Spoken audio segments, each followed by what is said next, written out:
Good morning. How are you? I'm good. How are you? I'm good. Good. You're so fresh as a daisy on a Sunday morning. Thank you. Yeah, I got like 10 hours of sleep. That's good. That's like my minimum. That's what I need. Do you sleep throughout, or do you No, wake up? I wake up a couple times, but Me too. sleep pretty well. And our dogs bark a lot. Bark too much. Oh, but you have dogs, so. That is true. That is true. So it's not about me. It's about Hustlers. Such a great movie. Thank you. Like drama, emotional, funny, sexy. I keep saying this, and I'm just gonna say it. I get Scorsese vibes. Like, wow. It's like a Goodfellas, like. Yeah, that was definitely inspiration. Ramona is the Godfather. Yeah. Yeah, Laureen, when I first talked to her about the movie, she told me that Goodfellas was a really big inspiration for it. Yeah, and I was like, that makes sense. So did you know anything about this story at all before you were approached? I actually didn't. So when I read the article, I was reading it with fresh eyes, and when I read the script, it was, the first time hearing of this story. So I definitely hadn't known about it before, which made it all the more interesting. So how do you even start prepping? You're going from Riverdale to stripper. Yeah, I mean, there was overlap between Riverdale and Hustlers. In terms of the characters? No, in terms of shooting. I was still shooting Riverdale when I started Hustlers, so I had to fly back and forth from New York to Vancouver. That's a mind. But not really, because they're so vastly different that it didn't really feel like it's quite easy to transition between the two. I feel like if the characters were more similar, it would be harder. That makes sense, yeah. But because they're so different and the environments are so different and the looks were so different, it was actually quite easy to differentiate between the two. So do you meet with real strippers, or do you just really study the story, or do you sit down with the writer? I mean, I think Laureen was my biggest source of help. I talked to her quite a bit about the character and what she wanted, and I was kind of nervous at first because I hadn't done a movie part for a while, so I after each day on set, the first few days, I was like, was that okay? Was that what you wanted? Like, is that in the vein of what you're thinking for this girl? And she was like, yes, absolutely, just trust your instincts, like you're doing exactly what I want you to do. So she was very comforting, and I think prep-wise, I mean, I don't really do too much to prep.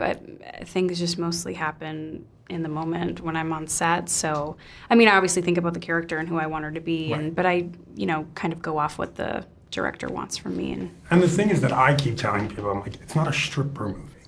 Like, I think people are going to think that it's just, oh, there's the Riverdale star stripping and showing everything. There like she is. But it's not, it's so much more than that. Yeah, it is. It's really, what I say, it's a story of survival and chosen family. Yeah, and it's sort of like, you're going to judge a book by its cover and be like, okay, this movie's about strippers. And even when I got the script sent to me and looked at the log line, I was like, oh God, what is this? Do I want to be involved in this? And then reading the script, it's so much more, and it's such an actual story, and I actually don't think that it's a movie about strippers, about stripping. It's a movie about women and what leads them to do what they do. So, it's not even about stripping as a performing art. Right. It's more so just about the women. So, and that's wonderful. What do you think the movie says about survival?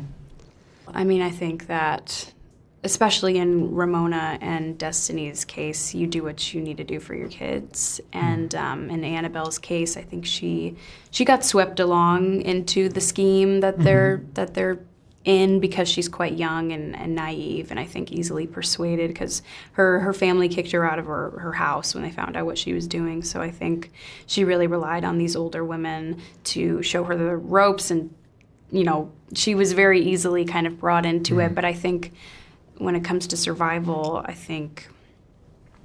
don't know, you have to do what you have to do, I guess. But I'm not justifying what they did in any sense at all. But I think they were blinded by what they were doing because of their need to live and their need to support themselves. So, Do you like these women? I do, because you do root for them. Yeah. You really do. It's this weird thing because you're rooting for them. There were parts where I was rooting for them, like when the guy jumped off the the house. Sure. And I'm like, oh my God, I hope that works out for them. And I'm like, Yeah. what am I talking about? Well, yeah, it's crazy because they are doing these awful situations, but the way that the story is told, you do, like, you feel for them. So you don't really look at them as the bad guys, even though they are. You see them as women who are just trying to get by and doing what they feel that they need to in order to, like you said, survive. So yeah, they are the bad guys, but you're seeing them through the lens of reality and through women just trying to survive at that time. And talk about the first time you met Jennifer Lopez. I met her, the first time I shot with her was the last scene in the movie where you see us all together in the jail cell. So I think that's where I met her. I was in jail with her, and I'm like sitting in the corner, and she's in the scene. Kind of, there was a moment where she came and was like touching my hand. She was like, "It's gonna be okay." Like she was very like into the scene before it even started, which was really sweet.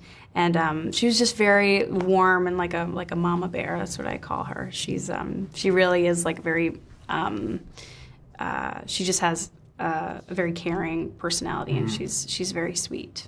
And talk about the force of Jennifer Lopez. This is a woman who said, no, you're not going to tell me what to do. I'm going to do what I want to do. The force of Jennifer. Yeah. Well, I mean, she's been in the industry for such a long time, and she's such an icon. But I really try not to look at her that way. I mean, she's my co-star, and she knows what she's doing, and she's incredibly talented. And I really admired the way that she came to set, so prepared and so on it, and she like really knew who her character was. I mean, she's just a badass, and she just gets it, and she's really wonderful to work with, and to watch her work is really. I mean, I felt honored to be there, and I got to sit on her lap in a scene, so that's pretty great. So do you like use that at restaurants? Like, I need a table. I sat on Jennifer Lopez's lap. Sure, I will use that next time I don't get in. Like, I don't know if you know who I am, but I sat on J-Lo's lap, so. Let's talk a little bit about Riverdale. Okay. How many seasons do you see it going? I don't know. I don't know. I don't know. Maybe 6 or 7. Because the kids are graduating from high school and are season 4, so I'm not sure. I think, it's once they get out of high school, I don't know where. Do you go to Riverdale Community College? I hope not. I really hope not. I hope there's better things for Betty coming up.